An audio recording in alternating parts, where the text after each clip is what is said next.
ওয়ালাইকুম আসসালাম। আপু কেমন আছো?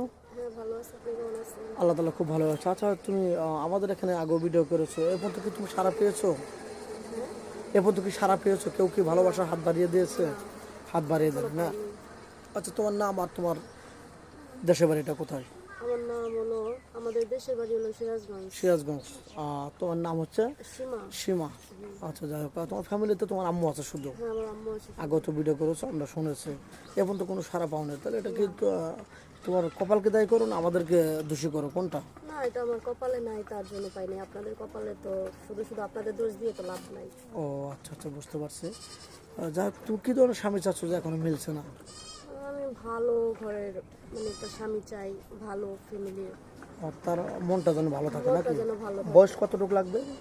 বয়স বেশি হইলেও সমস্যা নাই, বুড়ো হইলেও সমস্যা নাই, তার মনটা আবার ভালো হইলেই চলবে। ও আচ্ছা, আমাকে মানে ভালোভাবে রাখতে পারলেই চলবে। আচ্ছা তোমার ইয়ং ছেলে লাগবে না কেন? ইয়ং ছেলে কি চরিত্র খারাপ হয় নাকি হ্যাঁ, অনেক সমস্যা হয়? ছেলে ভালো হয় না, খারাপ হয়, ও পরকীয়ার মধ্যে যুক্ত থাকে বেশিরভাগই। এর জন্য তুমি বয়স্ক স্বামী চাচ্ছ যে সে বয়স্ক স্বামী স্বামীর অনেক ভালো মর্যাদা থাকে। ও স্ত্রীর মর্যাদা। মর্যাদা বুঝে, হ্যাঁ, স্বামী স্বামী বুঝে। ও আচ্ছা, যাক তার চুল একটা বেবি থাকে বা সে বিবাহ করেছিল, এরকম হলে চলবে? এটা তো আরো ভালো না? আমার একটা, আমি অল্পতেই মা ডাক্তার শুনতে পারবো। তাকে তো আবার কষ্ট দেবে না, বেবিকে তো কোনো না, কষ্ট দেবে না? কেন? সত্যি বলছো তো? হ্যাঁ। আবার এরকমটা করবে না যে তোমাকে বিয়ে শাদী, প্রবাসী কোনো ভাই বিয়ে শাদী করে বাইরে রেখে যাবে, তার অর্থ সম্পদ হাতে এনে চলে যাবে, এরকম কিছু করবে না তো? না, না, এটা কেন করতে আমাদের যাবে? চ্যানেলে বদনাম হবে না তো আবার? না, না, অসম্ভব। সত্যি বলছো? সত্যি। আচ্ছা তুমি তো মুসলমান না? হ্যাঁ, আমি মুসলমান। নামাজ কালাম তো পড়া হয়? হ্যাঁ। আচ্ছা, অনেক সুন্দর কথা, নামাজ কালাম পড়ো। তো যাই হোক, তুমি একটা নামাজি ব্যক্তি। যাই হোক, তোমাকে যদি কেউ বিয়ের সাথে করে পর্দা করে চলতে বলে, তুমি কি পারবে নাকি বোরিং ফিল করবে? অবশ্যই, এটা তো আমার আরো ভালো সৌভাগ্য, তাই না? আহ, অনেক সুন্দর কথা বলছো। তা, যাই হোক, কোনো ভাইয়ের ওয়াইফ আছে অসুস্থ বা ভালোই আছে, তার টাকা পয়সা আছে, দুটো বউ চালাতে পারবে, তুমি কি সতীনের সাথে করে ধরে খেতে পারবে নাকি ঝগড়া বাটে চুল ধরাধরি করবে? না, না, সতীনটা যদি ভালো হয়, আমরা যদি দুই বোনের মতন একসাথে চলে থাকতে পারি, তাহলে আরো ভালো তার হয়। আরো ভালো হয়, মানুষ দেখে ফিল করবে না? হ্যাঁ, আরো হ্যাঁ, ভালো মনে করবে, বা যারা তো বোনের মতো থাকে, কোনো ঝগড়া জাতীয় কোনো কিচ্ছু হয় না। নাই। হুম।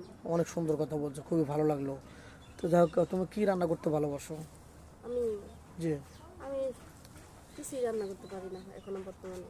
রান্না করতে পারো না? তাহলে একটা সংসারে যা কিভাবে কি করবে? এটা তো শ্বশুর শিখতে হবে। শাশুড়ি থেকে শিখবে নাকি? হ্যাঁ, হ্যাঁ, এটা আমার শ্বশুর শাশুড়ি বা যদি ঘরে বোন থাকে, তা আপনার শিখে নেবে? তার কাছ থেকে শিখে নেব। ছোটবেলা থেকে রান্না বাড়া কোনো কিছু না, শেখো না, নেই? এখনো করা হয়নি, এটা আমার মাই করে। ও, তোমার করতে দেয় নাই? না। তাহলে একটা সংসারে কি তোমার সাহস থাকবে যে আমি করে ধরে খাওয়াতে পারবো? হ্যাঁ, পাক অবশ্যই। শাক করে রান্না বাড়ি করে পারবে তো? অবশ্যই। তোমার ফোন নাম্বারটা দিয়ে দাও। আমার তো ফোন নাম্বার নাই। এখনো ফোন কেননি? না, এখনো ফোন। মেয়েটা এখনো ফোন কেনেনি। মেয়েটা খুবই কিউট, অনেক সুন্দর মনের মানুষ, খুবই ভালো, একদম হতদরিদ্র, আমার পরিচিত আর কি। যাই হোক, মেয়েটা নামাজ কালামও পড়ে, খুবই ভদ্রতার সাথে চলে।